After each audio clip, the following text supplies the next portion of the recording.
the theme of the film and the podcast are musicians who've escaped a cult or artists in general. So I have authors and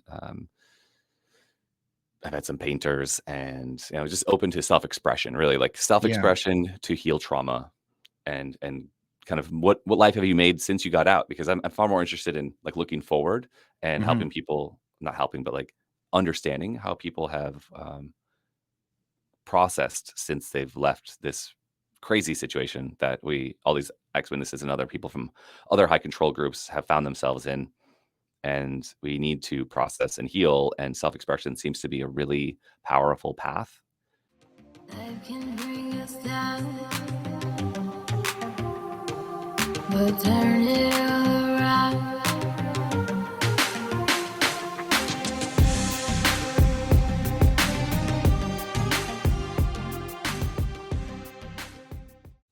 Hello, and welcome to Ex-Witness Awake, or hello, welcome to the Apostate Coalition, wherever tickles your fancy as far as viewing is concerned. I'm here today with Scott Homan, a director and ex-Jehovah's Witness, and he is going to present us with some lovely information about the projects that he is working on and how we as a community can help him out. So if you'd like to say hello there, Scott.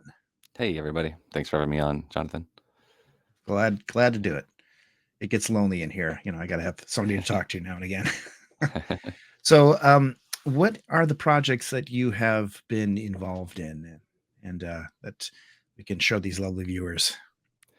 I have, in 2016, I started interviewing ex-witnesses in a way to try to tell my story and the difficult story of how the shunning process works. And that was very international project at the beginning, and it still is. It's probably even more now. But I met someone in Germany who had he came out gay, but he also came out of the witnesses at the same time at like 19, and he moved to Oh, Germany good. and like been living there. And then my next one was like I interviewed a Vietnamese woman, and then the next one I interviewed a guy in the States, and then I interviewed a guy in Mexico. And I was like, wow, this is like, it's like an international culture. So we have this like international X culture as well. Yeah. And everyone has a different voice and different very different perspectives from different cultures. Mhm. And that we called the XJW Coming Out series.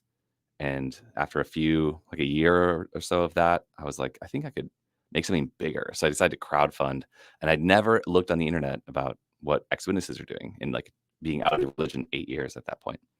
Mhm. And then I was like, well, I'm going to need to meet influencers to like see about like collaborating. And then it was this huge like outreach, and it was this big effort. And we did a crowdfund and made a movie called Witness Underground. So there's one more project that came out. Since the release of the movie, we went through the film festival run with Witness Underground, we went to 11 festivals. So that was like a really huge thing. And now it's about how to distribute. And through that, I was like, well, we should maybe make a podcast. I've kind of always wanted to do that. It takes years to make a film and a lot of effort, and I'm kind of exhausted. But a podcast, you can like have an interview like this, turn it around, put it out the same day or in a week or two, Mhm. and make an impact. And so I started a podcast by the same name of the film, Witness Underground Podcast, and that is ongoing. And the theme of the film and the podcast are musicians who've escaped a cult or artists in general. So I have authors and I've had some painters and just open to self-expression, really like Yeah. self-expression to heal trauma and kind of what life have you made since you got out? Because I'm far more interested in like looking forward and Mhm. helping people, not helping, but like understanding how people have processed since they've left this crazy situation that all these ex-witnesses and other people from other high control groups have found themselves in. And we need to process and heal, and self-expression seems to be a really powerful path. You did allow me to see the movie, which Hmm. I'm privileged to do that. Thank you very much. Yeah. I found it was very good, and I would recommend to people who are seeing this that you see it when it comes out. Um, I have a bit of a personal connection because while I'm not as gifted a musician as the ones that were in the movie, I did have a little time where I was involved with the music community of Jehovah's Witnesses where I'm at.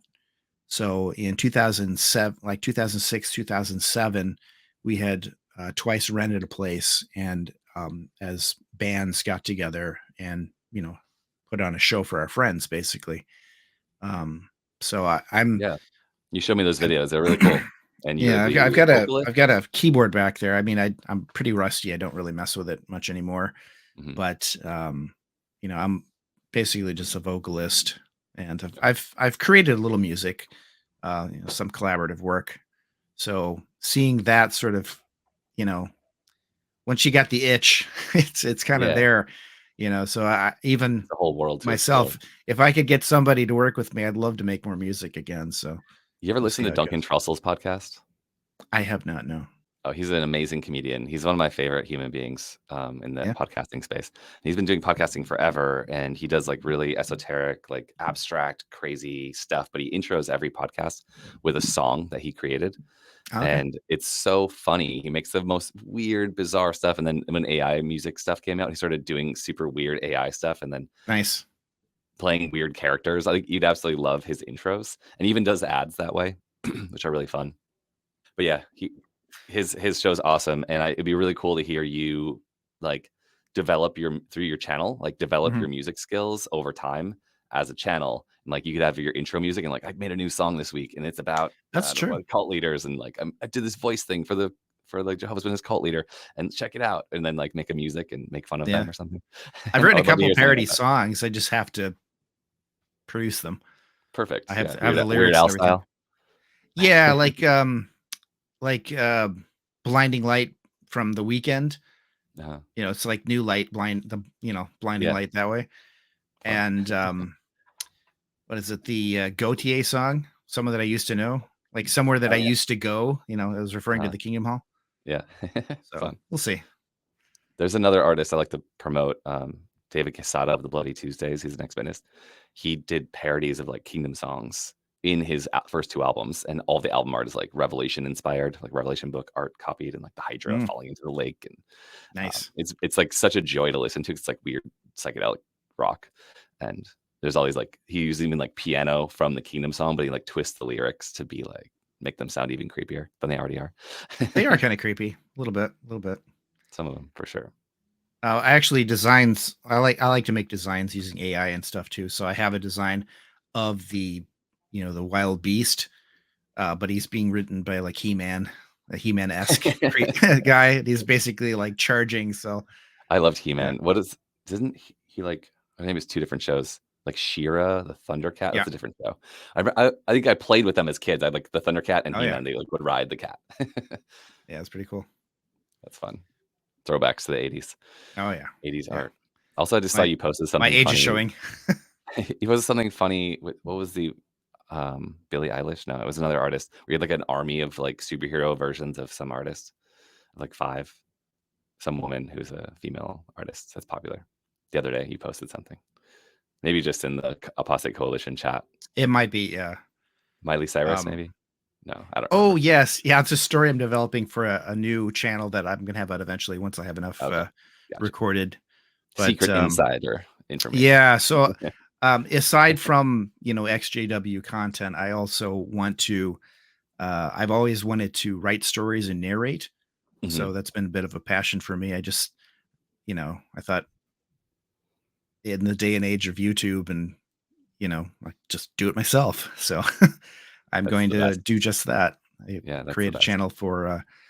Um, I have a working title. I think it's going to be the Telltellers Universe.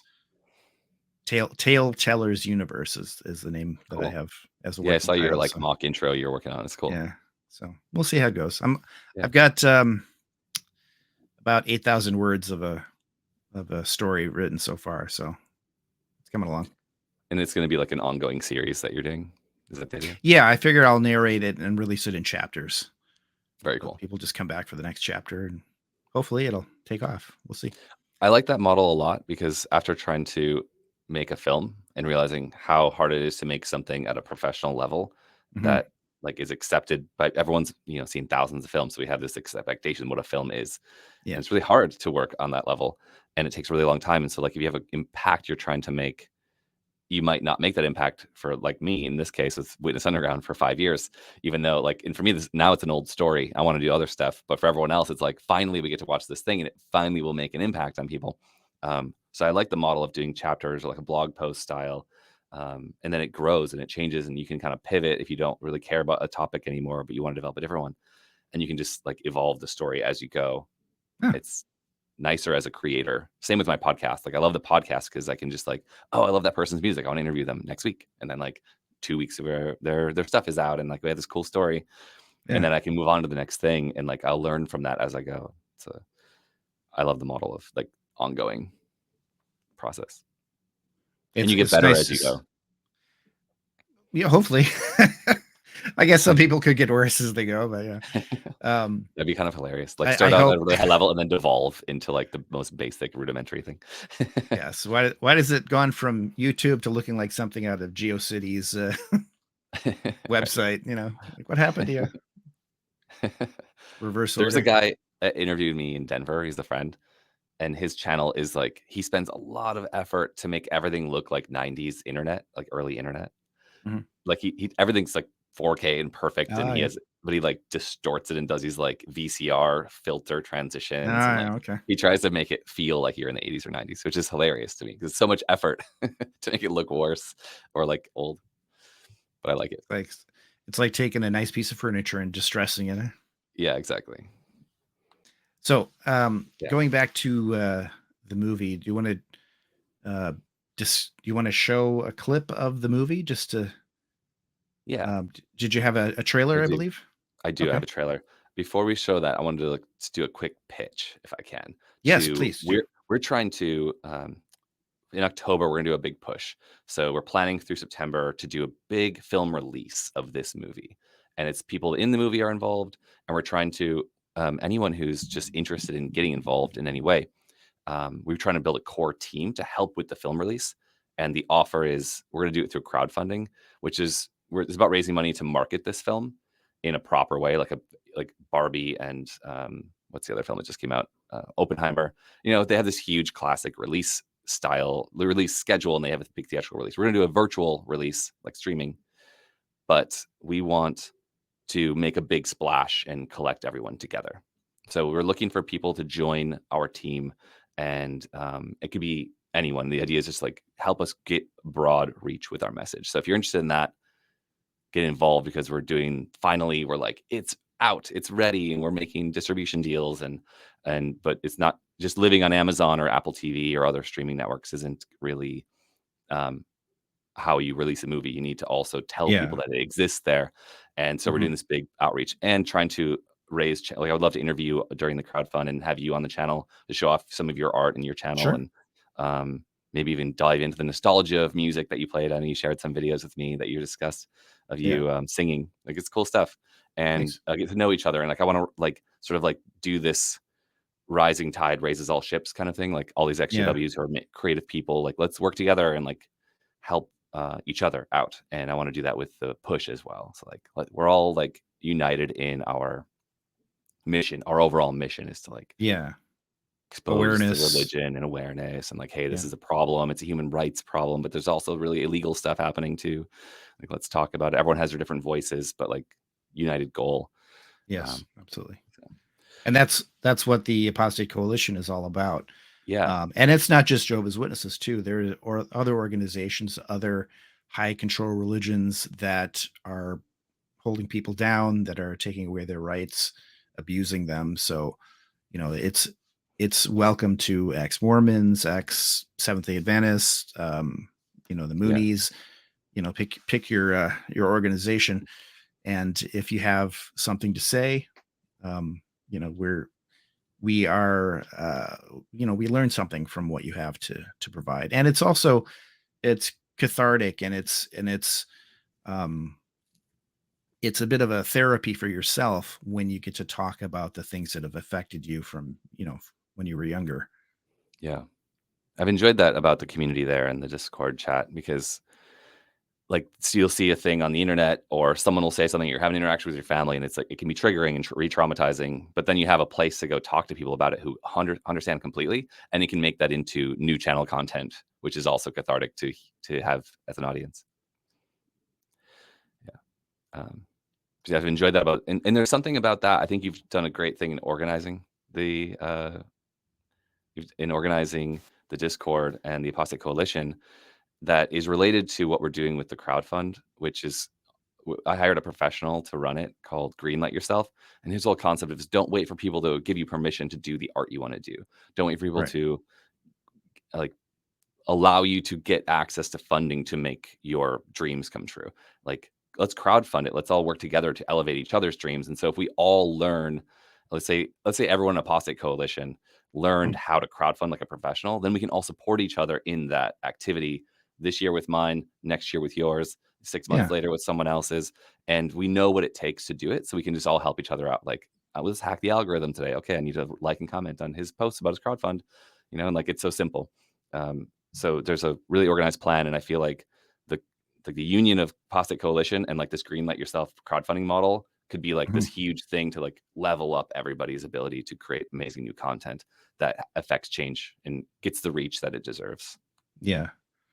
So if anybody watching this thinks that sounds like it'd be right up my alley, contact us.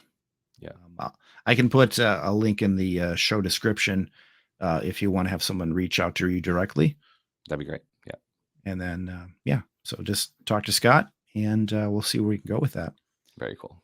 Forgot Should what we I was roll gonna the say. trailer? Yes, let's do that. Let's do the trailer. Nuclear Gopher was a record label of Jehovah's Witnesses who all did indie music. Witnesses can listen to music. It's not like a Footloose situation where like the preacher's like, no music ever. But stuff is frowned upon. You need to really beware of that disco beat because that disco beat invites the demons. At 17, I basically thought to myself, what am I doing? Is this how I want to live my life? Like, do I even believe this? Music was my savior at that point. The moment people started taking it seriously is the moment that someone would start to, well, maybe we shouldn't be doing this. Nuclear Gopher created a space for people to be eccentric and creative and also as healthy as you could be in that culture. And while it lasted, it was like the best. So through the power of editing, you got to see that amazing trailer. Yeah. I have seen it before. We had some technical difficulties. I'll let you behind the curtain on that one, but you've just seen that. So, did you have any words on the trailer? For the trailer, actually, the guy that I'm hiring for the crowdfund, Justin Giddings from Greenlight Yourself, he suggested a trailer editor that he's an actor, director, filmmaker, and this trailer editor. I tried to make like 4 different versions of the trailer, and all my film friends. I lived in LA the last 4 years, and so I had a lot of connections and people in that space, and they're like, "That doesn't work. That doesn't work. That doesn't work." I'm like, "Oh, these are the best parts of my film. Like, I love what I just created." And like, just hire a professional. Like, trailer editing is a whole art. And it's a whole career for somebody. So I got this trailer editor, Trailer Den. It's the name of the company, and it was very affordable. And they just like the very first cut he did, it was like, whoa, that's so much better than everything I've done. And it takes an extra set of eyes sometimes. Yeah. Like, and so that I feel like it made a big splash. People loved it. The problem with the trailer is that I put it out because I was so excited about it during the film festival run, which is we wanted people to care about the movie for the film festival run and come to see the movie in person. But then everyone who'd been waiting for the film hasn't, like, they saw the trailer in 2021 and now we're in 2023 and they're like, where's the movie? Like, when is it coming out? And it's like, wow, it takes a lot to actually like go from the film festival to distribution and then marketing. And each of them is like a whole career and requires a whole team. So doing most of these solo and with volunteers here helping me here and there, it's we still have the one trailer and it's still awesome. And I'm sorry if you haven't seen the movie or been excited, but it is available to watch actually, but only on our Patreon. Okay. But it's kind of like a rookie mistake to release. I've learned later to release your trailer before wide availability to watch the movie, or like even like one. It's a learning experience, right? Exactly. So I'm going to go on a limb and say, join the Patreon in the description. How's that? Yeah, thank you. And it's not just supporting the movie, but you get to watch the whole movie, but it's also like the series. I have like a big backlog of interviews and like powerful content with amazing people and artists, and also the podcast. Like that's like keeps me like existing without needing to spend too much time working. I do still have to work at the moment, but the Patreon supports the entire Witness Underground universe. And the goal is that like 20% of everything that supports the Patreon goes into a artist grant, which is like a whole other thing we can talk about at some point. But the idea is you can apply on the website to get access to that money, and then we can then support your art and creativity through funding from Witness Underground, from watching Witness Underground. So And I'd like to support. see. Oh, you're very welcome, and I appreciate that as your support that you lend to other people as well. That's what I'd like to see, is more people become involved in the movement of warning people about cults and high control religions. And if this can spark somebody to go ahead and just do it, they might be a little scared, or they think my story is not that interesting. Mhm. Everybody's story is another piece of the puzzle, is another, you don't know. It might be the thing that convinces someone to second guess when that, JW comes to your door and go, no, wait a minute. I heard some things, or somebody who's in to convince them to go ahead and get out of it. Right. How do you feel about the two audiences of like the ex-witness versus like the public in general? Like how the film was structured in a way that, I mean, you're biased because you're an ex-witness, but like how do you feel like it was structured in a way that might appeal to the public? I think it would appeal to the public. Not a lot of people in the public know the finer details of what it's like to be a Jehovah's Witness, or, the experience of leaving or being shunned, or, that sort of thing. But I think they have a general idea, like a little bit of an idea. Mhm. And it's not structured in such a way that it's foreign to them. I think it's a human experience. And, without going into spoilery territory, there were certain things in there that really touched me, that I can feel that. So, even if you haven't been shunned by a family member, maybe you've had a relationship where it's just kind of gone sour, and you don't speak to that person anymore, whether it be a friend or an ex-partner or something, and you feel that loss that comes from that. And I think that's something that everybody can relate to.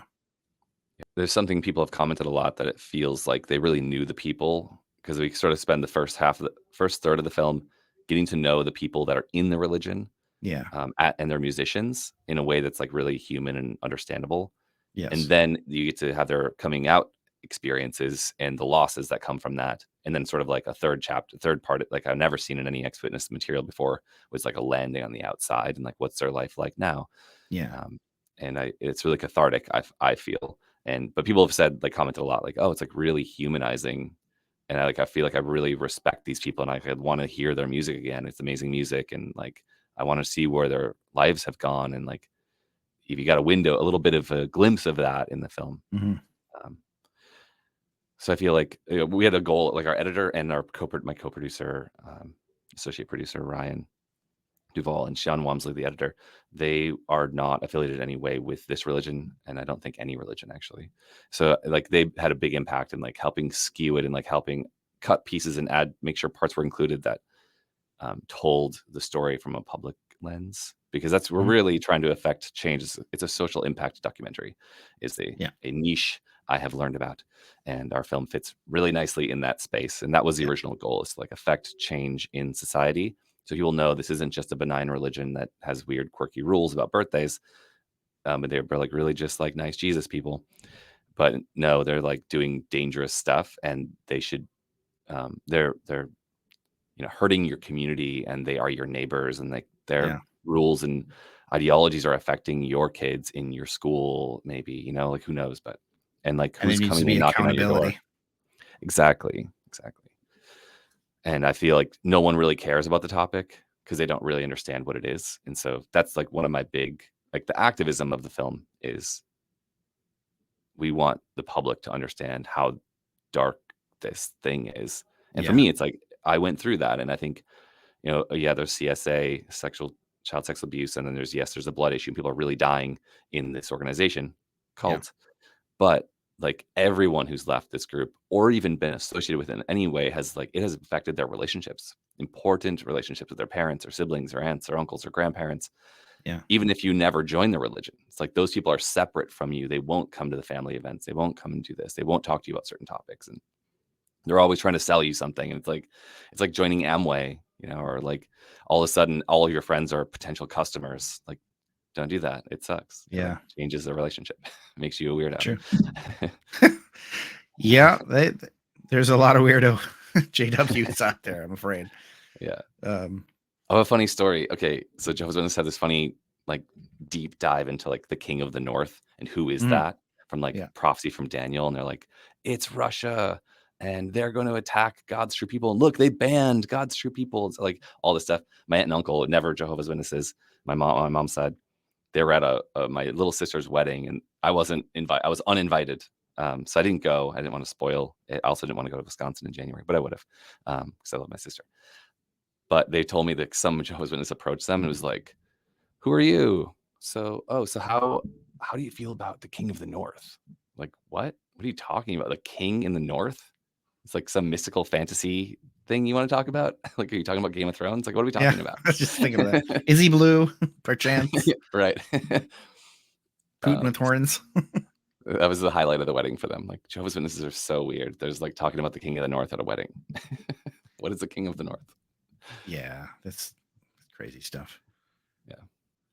They will say that, you join the religion and your family might shun you because you're trying to do the right thing, and they don't want to have anything to do with you because you're becoming one of those Jehovah's Witnesses. It's like they take the narrative and they spin it, Right. and you're trying to do what's right, and your family members may separate from you and think you're joining that group and they're bad and stuff, but what they're doing is misleading you because it's the other way around. You may be forced to shun your children, shun your parent, what have you. So it's like they want you to sign a document without reading the fine print. Mm-hmm. Because There's after something the I've fact, been taking a deep dive they're in. not going to talk about, yeah, you may get shunned if you mess up, if you change your mind. Would you like to join? It just wouldn't be a good selling point. Yeah. There's something I've been doing a deep dive into because I've found myself, I'm 15 years out now, being in relationships with people in business, certain friends, certain people I've dated that are very unhealthy relationships. Like I'm drawn like a moth, can't even speak, a moth to a flame to these people because they're fascinating or familiar. And like, Mhm. why are they familiar? And these people are like narcissistic abusers. Narcissistic abuse is actually like a narcissistic personality disorder is a legit like medical position. But Mhm. there's also, and anyone can do these tactics. And maybe at some point, depending on where we're at or what's going on in our lives or the chaos or whatever the drama might be in our life, we might do some of these things that like fits that category. But there's like legit problems. Like these people are probably traumatized to a point that's like irreversible damage has been done, and they will now Yeah. act this way for the rest of their life in this weird pattern that they have. But it's really unhealthy. And so I found myself in these unhealthy relationships regularly. And I feel like I'm looking at a room of people who seem totally normal and healthy. And I totally ignore them because I'm not used to that. It's foreign to me. And I'm drawn to the Mhm. one person who is like acting a very specific way. And I'm like, that's the most interesting person in the room. And it just so happens to be that person has all these negative traits that I find out later are very harmful to me emotionally or something. And so I've been doing this deep dive, like understanding what those patterns are to recognize them and like find a way to get out of those situations Mhm. before they're a problem by recognizing the pattern.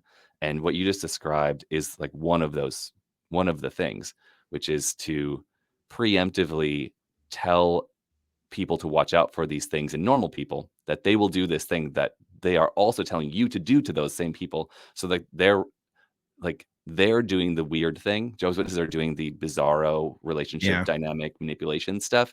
And those people are reacting to that manipulation in a healthy way, which is to like take a step back from that relationship because you're acting kind of crazy. And then the religion's saying, no, it's a gaslighting type thing. So they're the They're ones who are starting masters it. of gaslighting, Yeah. manipulation. And what I've learned from this pattern is like the religion itself acts in these narcissistic abuse ways and manipulative ways, and they teach their members to do it to everyone around them and to do it to other members. So, Yeah. and then to rise up in the hierarchy, the super hierarchy structure that they have, this pyramid, you kind of have to be good at that. And so the people that are naturally that way rise to the top quickly Yeah. because they're acting in these negative or unhealthy ways. And the people that don't want to be that or are good are just become like, okay, I'll tiptoe around all of your weirdness and step on eggshells around this and make sure I use the right words and dress the right way. And like, there's like, okay, what else Yeah. do I have to do to like make sure everyone's doesn't mess with me anymore? I'm so it's exhausting, right? To like try to conform to all of the crazy stuff they make you do. And that is Got to just put on like, that new Christian personality. yeah, they even name it, right? Yeah. This is not healthy. Because your real personality is crap. We can't have that. Right. I think people that are born into it never really know what their personality is, and it takes being out for years to find yourself, because you didn't get to develop like a normal person. It's weird if you're 5 and reading and studying and getting Doomsday, all post-apocalyptic walking information. around talking about how everyone's going to be destroyed. It Right. just is not good for normal Childhood development. for childhood development. Like one of my earliest sorry, go ahead. I was thinking what you said about being gravitating towards the weirdos. Like I can imagine you going, emotionally stable person, boring. Ooh, needy, judgmental narcissist. Yeah, bring it on. Yes, awesome. I've been looking for that my whole life. Yeah. Oh man, it's Sorry, you were going to say something? I don't remember what it was. Damn. Sorry, I think I'm a little bit ADD, Yeah. so I tended to sort of jump in, or the thought's gone in 2 seconds. Yeah, no, I got it. I was when we launched the film, we launched a Patreon with the film on March 1st this year. Bad Associations podcast, Chef Clark. She's awesome. Her podcast is great. Everyone should check it out. But she did our like launch interview, which is really cool. And in that, I kind of came to a realization that I hadn't thought about ever before. But like one of my earliest memories of the Jehovah's Witnesses was my parents joined when I was very young. Like I remember our last Christmas celebration, and we always had like non-witness Christian Lutheran family on one side, and then the Jehovah's Witness family. But it was like just our immediate family. So my parents were really bad at it. But like my mom's dad, the Lutheran dad, or grandpa, died when I was like 6, and my parents were just going to the meetings, and everyone on that side of the family, we went to the funeral, the wake, and everything, and like we're mourning his death and saying like, oh, he's in heaven now. And then like I'm 6 years old, like what does a kid know? Like what is this mystical place where he doesn't look very like he's in heaven, he's totally dead, like Yeah. that sucks. But then the Jehovah's Witnesses are saying completely different thing. They're like, no, there is no heaven. Okay, so that place to them is like this mystical place, but for Jehovah's Witnesses, like there's a heaven, but it's like only very few people get in, kind of thing. Yeah. And so I was like, okay, so but they're only Jehovah's Witnesses are allowed into their heaven, but this guy is going to a different heaven. Like, what's going on? And I was like, I pray every prayer I gave to God for my first prayers like a year. And I always thought when everyone's praying, you're supposed to not listen to them. You're supposed to like do your own prayer. So all my prayers were like, God, why don't you let my grandpa in? Why not 144,001? What is this deal with like a limited amount of people get to like go into the awesome place after death? Yeah. And I was like, all this cognitive dissonance started there. So even as a young child, you could think this is not right. Exactly. Something's off Like, here. I was skeptical from like the inception of my time in that religion. Like, no, your grandpa's not part of that. Like, okay, how does it work? And it's just like, okay, 2 different fantasies are being presented to a 6-year-old, and there's dissonance between them. Which in a way, like it was hard, obviously at the time, but like everything's confusing to a 6-year-old, so it's not that big of a deal. But like to start that way. In a way, I'm grateful because it was like, okay, so there's drama here internally and externally, and there's a fight between like spiritual warfare. Like that's like the Bible story book for kids, the dark side aspect of it, or Reading the Revelation book was like the first book we studied joining their religion. Like, Oh boy. whoa, what a crazy introduction to this world. 2 different fantasies and or multiple. I don't know, there's a lot of darkness and a lot of heavy Lots stuff. of for kids. monsters of destruction in that book. Yeah. What are But these? yeah, What are these guys that look like jockeys with like scorpion tails and stuff flying around? What is this? right. Right. Like that's the most mythological creature ever. Like Yeah. and they look like Middle Eastern, like they have braided beards and like Yeah. like they had some shield or something and they're like flying in a Yeah, it might black have been, yeah. cloud swarm. And like my mind was going wild with this imagery. Like what was John Sure. doing at 90 in I'll- prison when he was drawing? There it this? is. I put it in this video. To you watching. Cool. Yeah, that was fascinating and bizarre. Anyway, the religion does all kinds of games with art, fantasy, imagination to twist your view of the universe and the supernatural. Mm-hmm. And I guess every religion does it on some level. Maybe that's like the value they add to society, like create crazy ideas to consider so you can like have something to talk about over the campfire. I don't know. What is the value of religion besides community? That's one of my big questions right now. Like they Religion still offer that. is Bible fanfic. Yeah, exactly. That's really funny. Read that Bible. Like, what can we do with this? Oh, I know. Got a new Crazy story. scorpion monsters and 8-headed beasts and stuff. Yeah. I've not gotten into that kind of thing very much, but I've seen a bunch of like fan films for Star Wars, which are kind of amazing. There's some really talented. There are some really good people. ones. I've seen they come up in my feed lately. Yeah.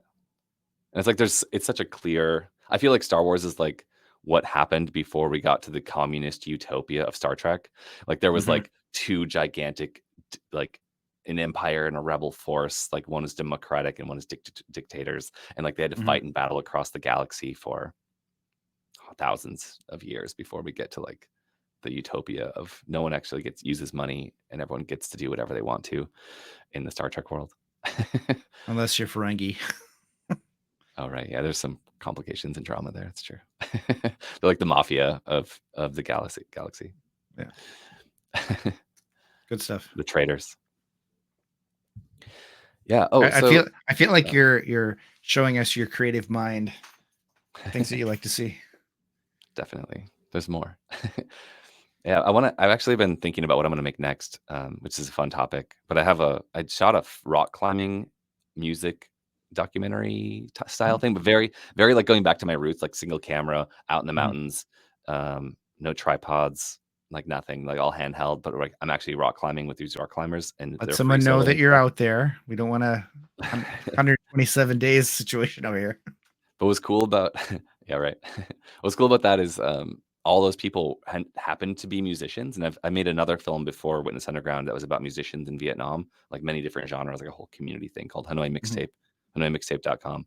And so but I originally called it Nyak Underground, which means underground music, and it's just like a general theme. And then Witness Underground is kind of like it's like a two name twist, right? Like underground music, but it's like also like the activist side of underground, like the Weather Underground, the Underground Railroad, like those concepts of like the Apostate Coalition is sort of in that space, right? Like we're working our asses off, but also having some fun while doing it.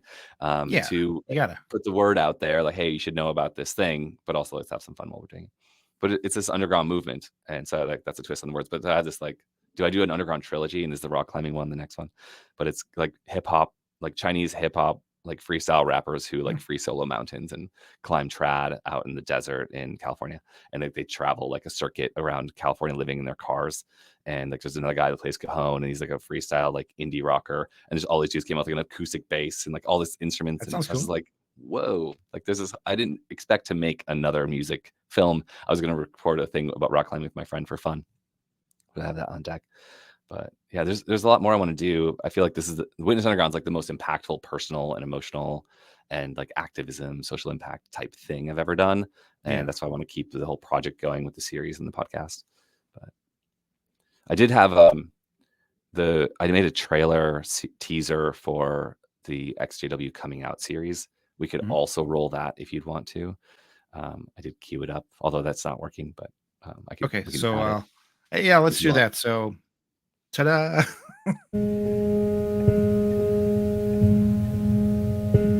I want to be a part of the activist side of it and help people realize that they're not alone.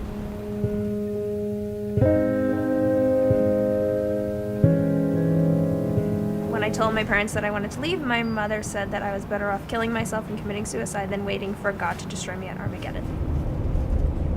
Someday when you die, this will all be better. You know, we could all say that at the end of the day, right? 'Cause we're all gonna die, but that's not a solution. At least in the Jehovah's Witness world, you have nothing to lose, because if you die, who cares? You'll be in true paradise. Who cares if you die? Who cares if you have to kill yourself? They pressure you to make a huge lifetime commitment at a very young age when you don't really know that much about the world, really. You can't unbaptize. There's no such thing. Your fate is sealed once you're baptized. Lo que dice, cuando te bautizas y te dedicaste a Dios, estás dedicándote a la sociedad, watched over, y track society, de Mississippi. If I go this route, I'm going to lose my family. I'm going to lose my friends. Do I ever get that back? A lot of humanity just wants everybody to agree with what they believe. And as a parent, you know, I'm really trying to avoid that. You know, I'm trying to not let the pendulum swing in the other direction and indoctrinate my kids with my atheism. The way that I see it is, if anything, I stopped doing certain things that I did as a Jehovah's Witness because I no longer believe in them, that were negative and, like in this case, you know, hoping for people to die. The world is not as scary as they make it out to be. Period. It's better to take your freedom than be trapped forever and not be who you want to be. Honestly, the best case scenario is to have my children grow up to be free thinkers. And being a free thinker does not mean being an atheist. It means deciding what works best in your life. I feel liberated. I feel free. I feel like I can be who I am without that guilt. I wish everyone could feel that way. Don't get wrapped up in fear of it has been hard, you could say that. And we're back. So that one's a little heavier. Most of the people I interview, they do tell about their story in the religion and they're coming out of it, which is why that's the name of it. Actually, will be coming out. But we get into a lot of like what they're doing after and how they've processed and healed after. So that particular trailer is called Death Phobia, and titled it with Death Cult Jehovah's Witnesses. And because obviously all 5 people talk about death, and I feel like that's like interesting perspectives about that topic. And I also guess I introduced that well with my whole grandfather story. So little segue. There you go. So has filmmaking always been a passion for you? It has. We had in Wisconsin in the 90s which is when I grew up. I'm old. They had an amazing documentary program in our high school, and I was so into that. And we had like an all access pass to kind of cut all classes to go make our films. And we had a public access TV station, which would be like the local version of YouTube. You know, YouTube was another 12 years away before it came out. So we were putting all of our film. We'd make like snowboarding films and skateboarding films, and like I did a documentary about Y2K. At the end of the world was coming back, and I don't know if you remember. Scott's World, but party time, X. I can imagine. Yeah, I loved Wayne's World. We did tons of stuff. Actually, my friend, one of my friends in the documentary class, had a car with the licorice dispenser he put in the roof. Oh, wow. And I painted the flames on my car. So you're like super cool. nerds about Wayne's World. That's awesome. But yeah, so that was super fun. And I kind of, when I left the religion, I was like, I hate this job. What am I doing? I have the world. Everything's possible. What would I want to do if I could do anything in the world? And I was like, I'm buying a camera. And then pretty shortly after that, I was like, I want to go to another country where I can afford to be there. It's cheap, it's interesting, and I can focus on documentary filmmaking again, because I did that all through like the 90s. And I actually went to photography school while I was still a witness. That's a whole story. But so I've always done camera work I've always gone back to it. And when I went to Vietnam in 2012, 2017, that was my whole focus, was just like get good at camera work through music. And so I filmed 80 single camera music videos, and I started doing 2 camera music videos, which changed my whole world. And the best work from that is in Hanoi Mixtape.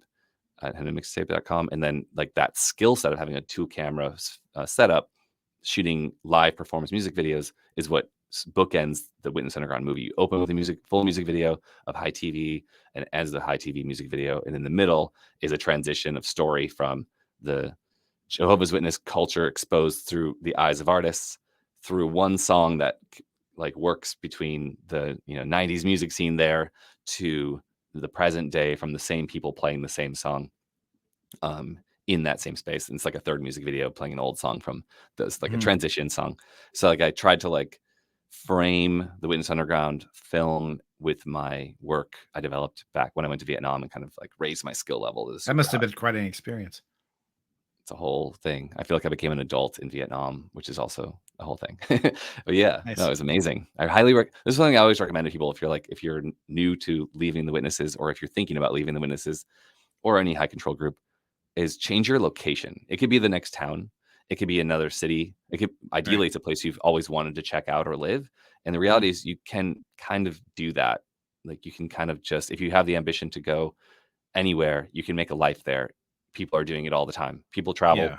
There's a whole community of foreigners who are living in another country or another city, or wherever is pick the craziest place you've ever thought of. Like, I want to live in Uganda. Okay, awesome. Go to Uganda. And you can make a whole life there and like develop yourself and create a whole new character You and discover become who you are. Yeah, exactly. That's a better Yeah. way to say it. And I love it. And it's not just you and it's not just other ex-cult members doing that. It's like there's people from all over the world who are doing that today, and you can join them in that. And it's awesome. Highly recommend. I want to do it again. I'm actually in Mexico doing that right now. I decided to cut the cord from LA, and I love living abroad. It's amazing. I might come back So here. you're currently in Mexico. Yeah, I'm in Playa del Carmen. It's a very international little hub. Lots of people from all over the world.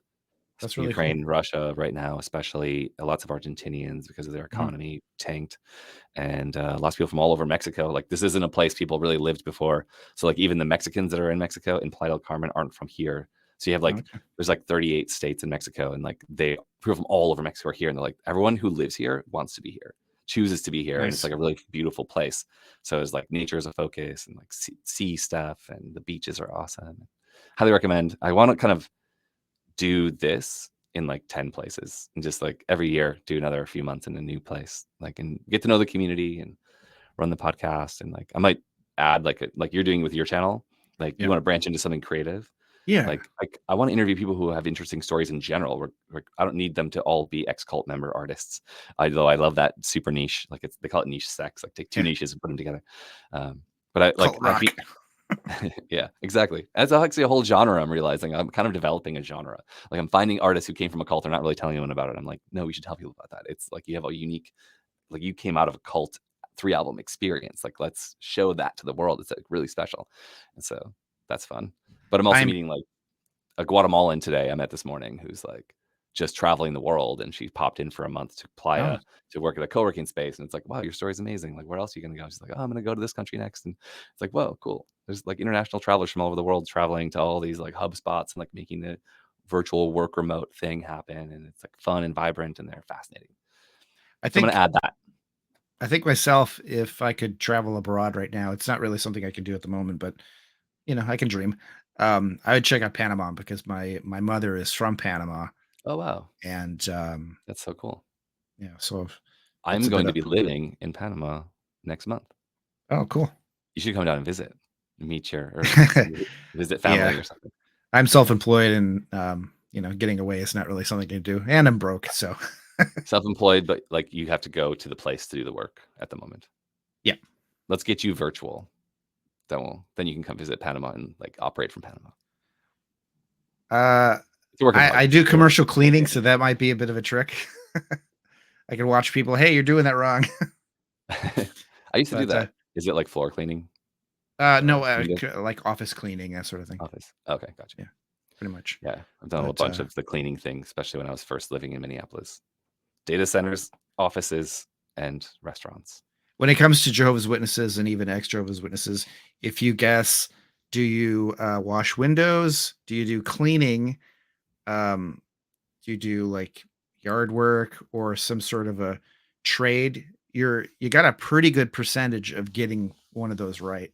There's Exactly. a lot of them. So Well, we'll get you funded through crowdfunding so you can do your podcast and your well, there you creative go. outlet as a Hopefully, I'll financial. become a YouTube sensation and can live off of that. We'll see. I think you're on the right track with your comedy angle. I love it. I'm I think it's trying. like the levity you bring is nice. I really enjoy it. Especially like appreciate that. one that really hit me was like you did a voiceover of Heard, the one of the Jehovah's Witness leaders. Oh, Like he was yeah. just mumbling and you were like doing a funny voice, him saying something ridiculous. It was awesome. All right, on the broadcast today, we're going to talk about the way that we can. Yeah, he's just kind of that way. You know? You got to do that's what I Latinx with his rubber face. His weird pauses. Yeah, old rubber face let. So okay then, Young ones. young one, we're in the last days of the last days. The cult documentaries about Heaven's Gate with the comet, with the alien spaceship hiding behind the comet that all killed Yeah. themselves. Let is like Applewhite. Applewhite. He's like Let is Yeah. like Applewhite. They're so similar looking, and I don't know. I'm just like, how are people following that guy? How is he the televangelist I don't of your know. dreams? And the funny thing is they have had articles in the past where they're talking about, televangelists, they just want your money and it's all, Yeah. pomp and circumstance and shine and, theater basically. And Now that's they what do they're it. all about now. That's their whole thing now. It's crazy. It's like they transitioned from being like people going to houses in the 1800s, early Mhm. 1900s, and like having like purist, like I don't know what you call that, but like go back to the beginning of Christianity Yeah. to like railing against televangelism and Catholicism and the evils of churches. Then they're like, oh, actually, we're going to do all of those things and transition away from the thing that was purist Yeah. and Christian and go do this crazy thing that we've been saying is terrible for 100 years. And Yep. they're like all in on it now. Yep. And they're asking you for money. And you can use Oh, credit yeah. cards and you can like everything, like donate your estate to us and probably Bitcoin's next or whatever. So if you are seeing this video and this is your first experience, this came up in your feed for whatever reason, just know that they are happy to accept your money by putting them in your will or donating your estate to them. They will take I'm pretty sure they'll take air miles. Any kind of a coin they can get off you, they're happy to take. And what are they using that for? Real estate and settling court cases. That's essentially what's going on with that money. For-profit apartment real estate is their new thing. Yeah. They're trying to just become a real estate empire. Yeah. For their own needs and gains. Yeah.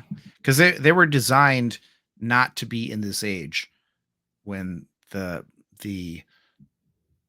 method of operation was to sell magazines, sell books, and in a time when you didn't have the access to the internet because it didn't exist. Now it's so easy to, with a quick search, you can find what they're all about. And that's why they discourage people from looking at videos like this and other channels, because they're afraid that, you're going to find out the truth. Mm-hmm. So we're giving it to you straight. Yeah.